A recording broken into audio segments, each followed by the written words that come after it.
Hello and welcome to our next video blog.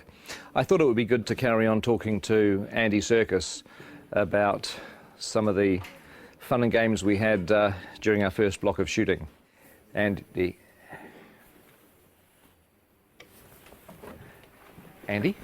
Where is he?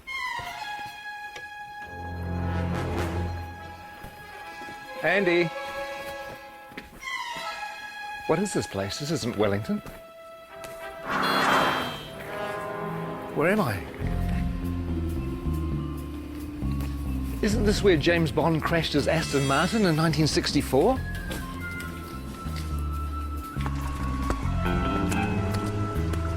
And isn't this where Red Grant trained to be an assassin at the beginning of From Russia with Love?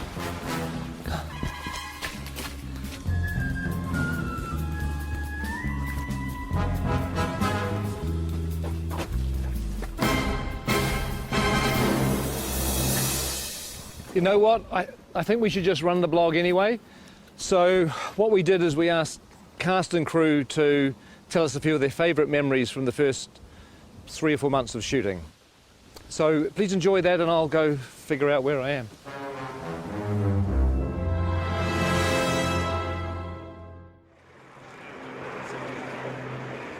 What are the things that stand out for you the most from the first block?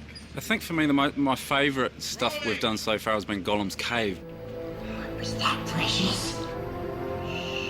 The way that Pete did that scene, it felt like I was watching a play. It was sort of like you could just sit back and watch these amazing guys do their thing. Him and Martin together were fantastic. It was really cool.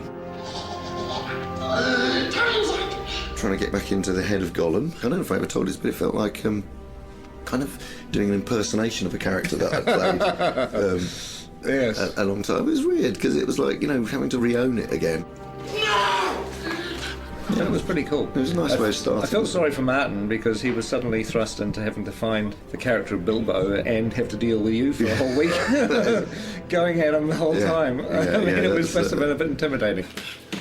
Blizzes and splashes. That's a meaty mouthful. Yeah. It's going to be a good movie. Check it out. After 2 years of, oh my God, when are we ever going to shoot this film? We had 13 dwarves and a hobbit. We might have had a wizard as well. And suddenly, it's real. Seeing the sets were like amazing. That was true. I mean, coming to Bag End for the first time and walking through. That was our first day, wasn't it? It was, First day on the job. That was amazing.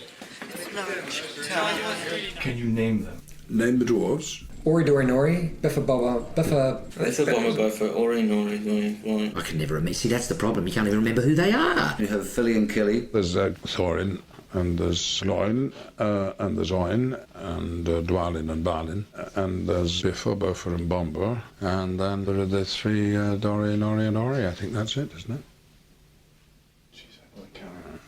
I think so. 13 Dwarves is one of the reasons why I dreaded The Hobbit and why I really didn't think I was going to make it for such a long time. But the irony is it's turned out to be one of the joys of the film. Oh my God.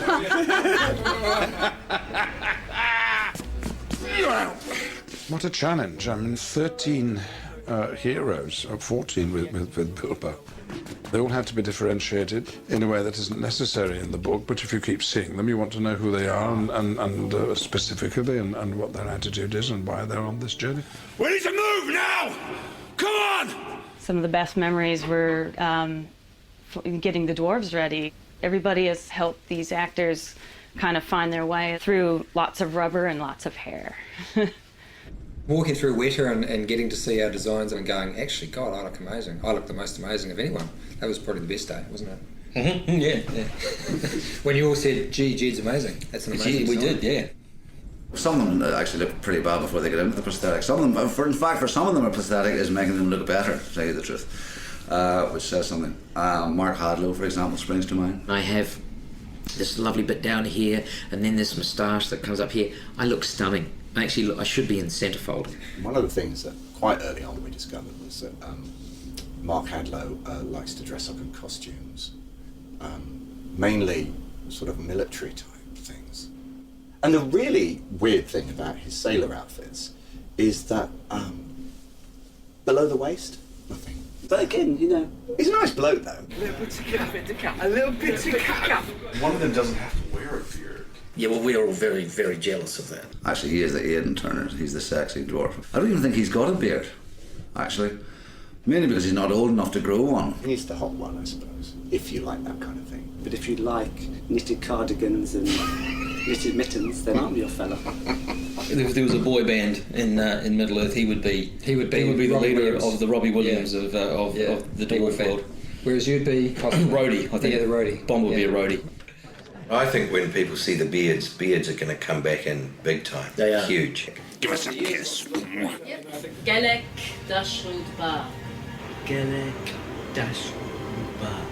We've all learnt a bit of the dwarf language, Kosdol, so we all have a kind of selection of words to fall back on, curses and battle cries.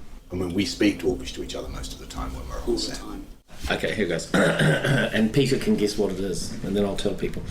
Caused Belcour. Caused Belcour. Caused Belcour. Peter? It means mighty dwarf.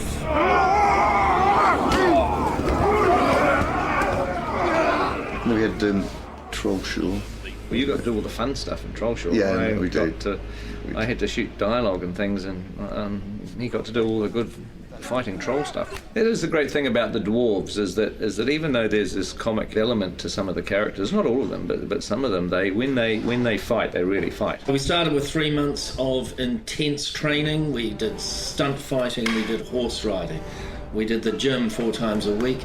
We did dwarf movement intensely. They were trying to get us to a point where they could actually kill us and bring us back from the dead, kill us, bring us back from the dead, all the CPR and stuff like that, because that's what it'll be like on set. They did it by breaking us down. Yeah.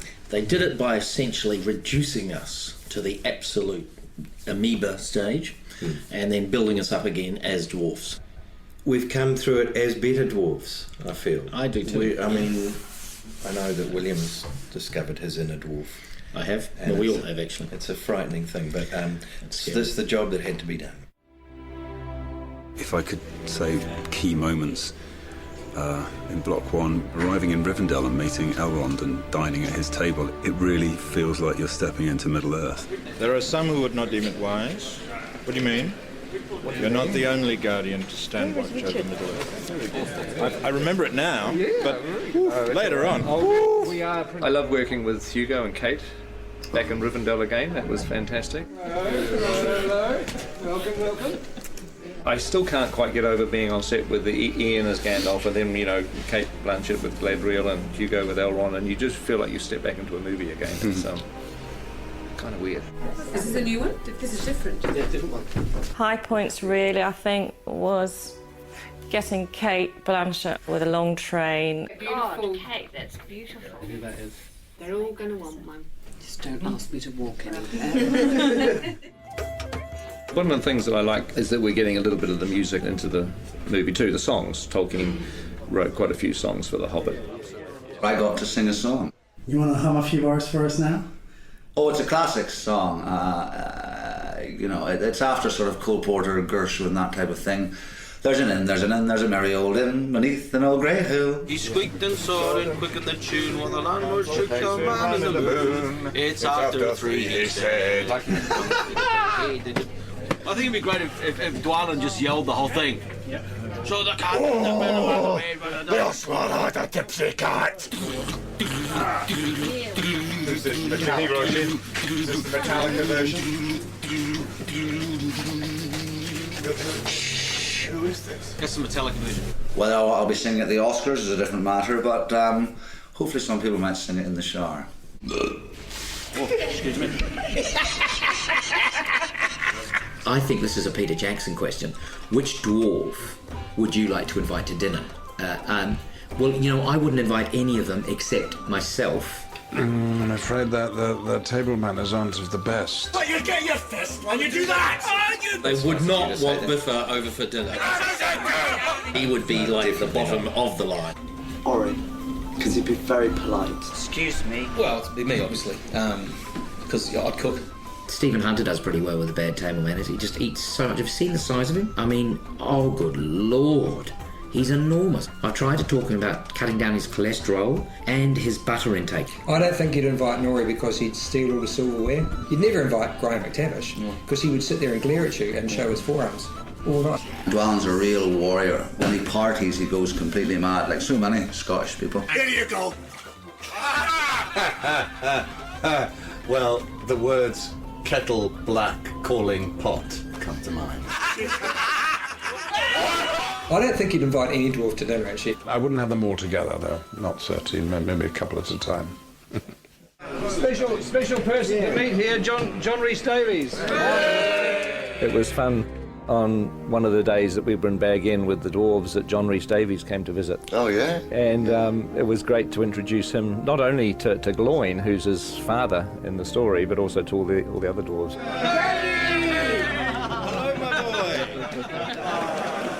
It's just like coming home to family.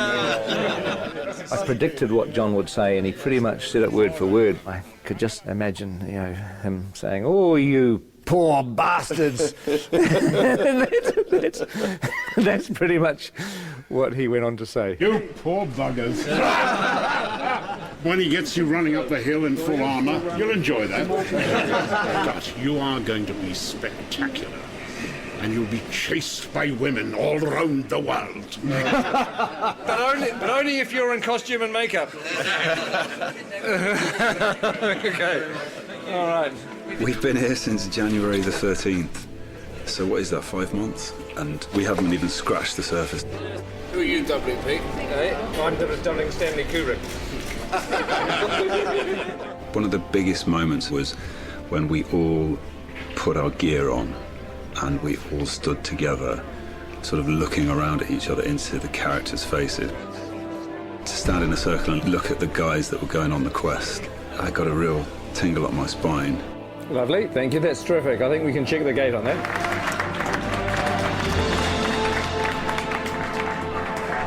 Thank you very much. Thank you, guys. Thanks, guys. Thanks very much. Thank you. Bittersweet moment, but it's time to leave. Hasta la vista. Then driving off. I'm waiting for somebody, sorry. It could have been you. I know. Just go. Oh, really? Yeah, just go. We've had enough. Go. Are you wrapped? No, I'm not wrapped. They're keeping the good people. Okay. Oh, hey, Go again, we'll go now.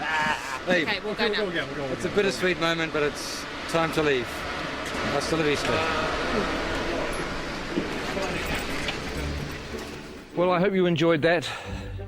I don't know whether there'll be any more, because I have to find New Zealand, which I've lost. I think it's over here.